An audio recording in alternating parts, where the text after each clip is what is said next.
Good afternoon, everybody. Welcome to our Post-Gazette North Shore Drive podcast and YouTube network. Bit of a surprise podcast today. The Penguins make a coaching hire, bringing on Dan Muse as their 23rd head coach, succeeding Mike Sullivan. The 42-year-old's been an assistant at a couple different places. Kind of a heavy hitter with USA Hockey. We're going to talk about all of that. You see on the other side of your screen, Matt Vensel, our Penguins beat writer, will be enlightening us with a lot of how Dan Muse fits. Excited to break this down. We've all been waiting on this, and I like the hire, Matt. I don't know about you. I can't say I was a Dan Muse expert before today, but everything I read, his strengths really fit their needs. What do you think? Well, I mean, Kyle spent 5 weeks looking for a coach and interviewing a ton of people, and he just picked another USA Hockey guy from Massachusetts. I mean, how obvious. No, I mean, with Dan Muse, it's interesting. I mean, he was hardly considered the front runner. Pretty much since this search began, like Mitch Love emerged as someone who was in the mix, and he was one of the finalists. And but Dan Muse wasn't a guy who got a lot of buzz, and he's not really well known, but he makes a ton of sense when you dive into his resume. I mean, Kyle can say all the right things about wanting to have a coach who can work with veterans like Sidney Crosby and Evgeni Malkin and all that stuff. But this team's rebuilding, and this is about the future. And this guy has extensive experience in player development, working with young players and winning. He won as an assistant coach at Yale at the NCAA championships. He won as head coach a USHL title, which is, American junior hockey. And then obviously what he did with the development team program. So he's been in a lot of different places, and he also has 5 years experience as an assistant head coach in the NHL. So he checks a lot of boxes at age 42. I'm 42, Jason. Yeah. I haven't accomplished basically anything. I was talking to my kids about this because they were like, oh, who's the new coach? I'm like, well, he's old as me, but he's a lot more accomplished. But for a guy who's younger and he's a first-time head coach, he sure has accomplished a lot. And you can see why Kyle gravitated to him, even if it was a bit of a surprise. Matt, you might not have accomplished a lot, but you have more and better hair. Just stick with that. If I had one hair, apparently I would top him. Yeah, it seems like the two favorites were him and Mitch Love, who both were bicking their hair on a regular basis. So I don't know if that was the kind of the final frontier for Kyle to go through. So my line that I've been saying today is that when you need something done right, you hire a former Division III athlete. That's the former Division III pitcher in me. Dan Muse went to Stonehill College, a hockey player there. So we'll break down all of that. First, I have a message. Well, I should tease this too. I want to get into this hire kind of coming out of nowhere. That intrigues me.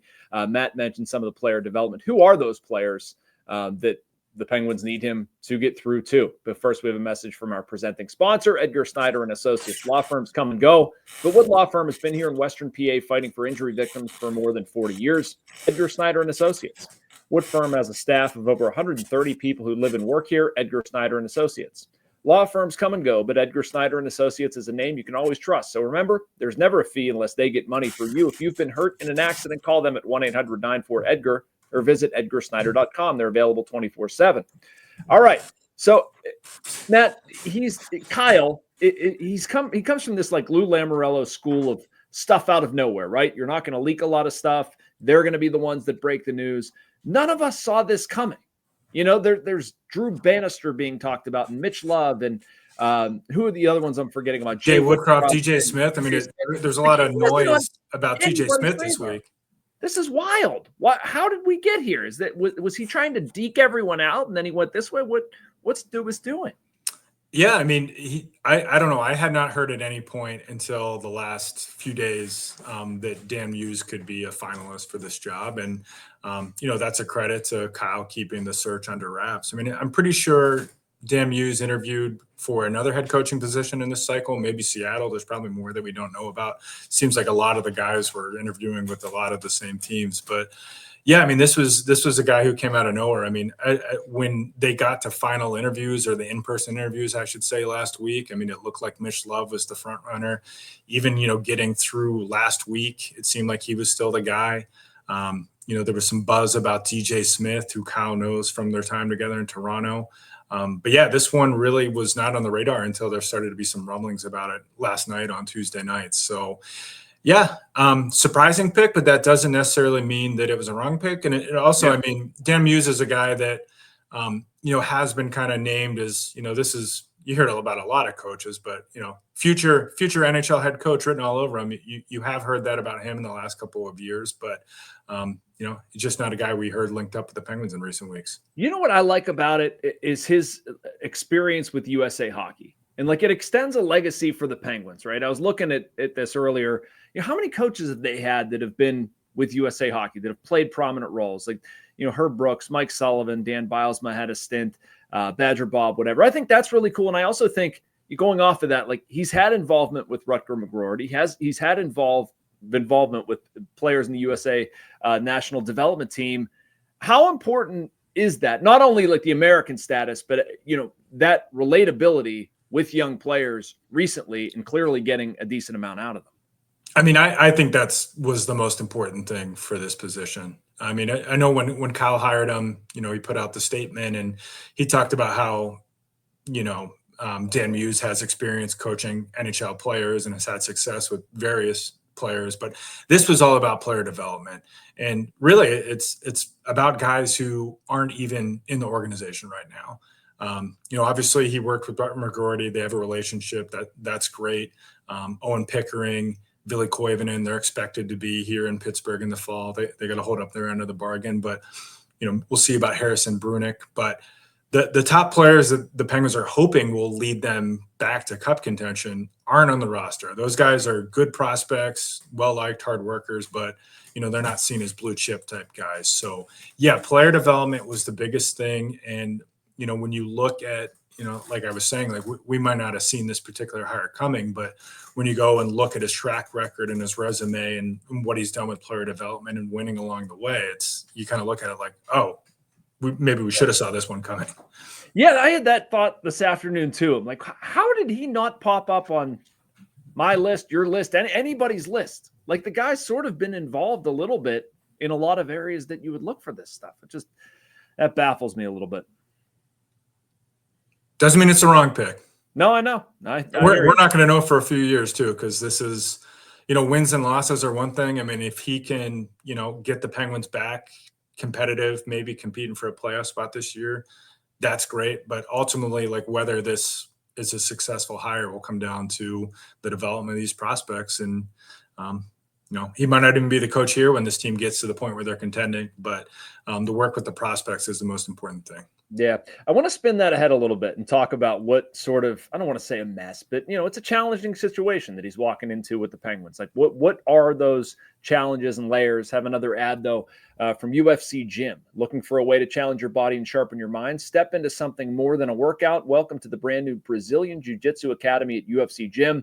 Here, it's not just about training. It's about living the values of honor, discipline, and respect. Whether you're a total beginner or leveling up in your skills, you'll be guided through a structured program led by a third-degree black belt that builds confidence, strength, flexibility, and real technique. Head down to UFC Gym at the Waterfront or Market Square to learn more about the exclusive 3-month introductory package today. Could you hang at the UFC Gym, Matt? I couldn't.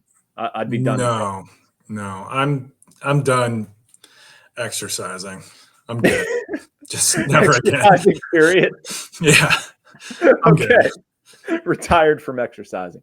All right. So here's my thought, and tell me if I'm wrong. The Penguins need to play a more conservative style. They need to have somebody come in here and be a little bit more responsible in their own end, not take so many chances, kind of dial it back a little bit.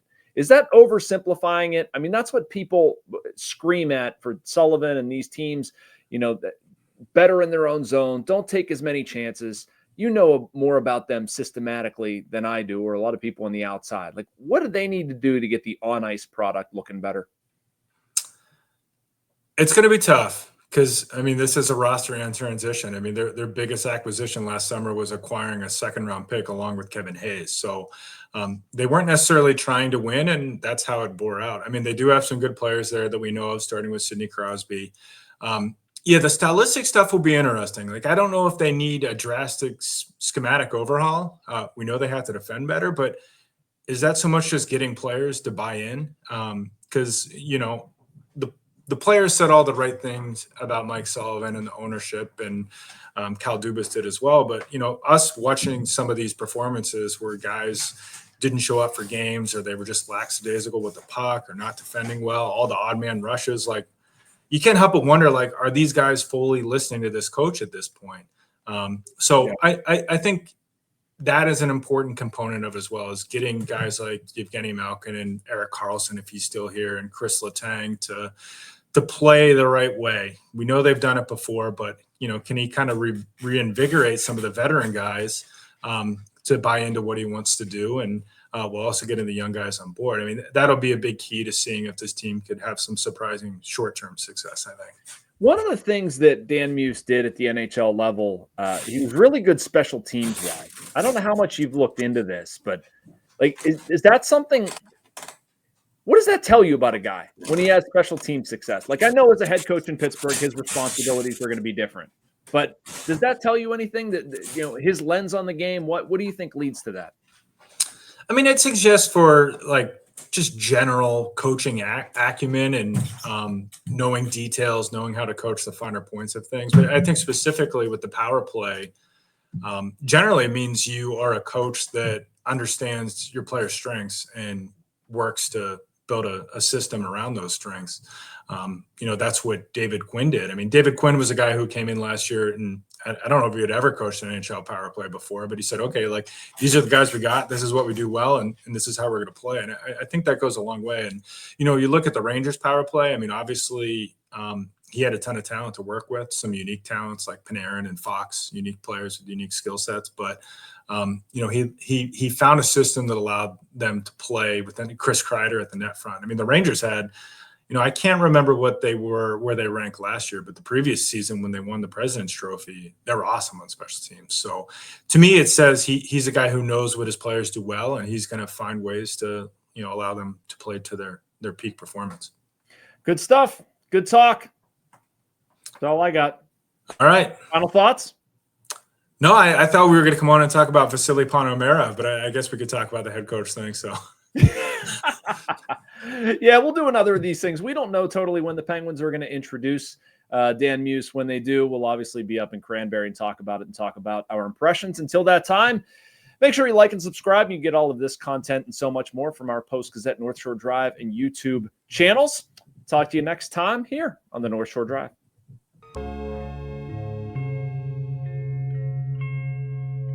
Thank you for checking out this content from Post-Gazette Sports. If you watch this video on YouTube, please like the video and subscribe to our channel. For all of the sports coverage the Post-Gazette has to offer, visit post-gazette.com.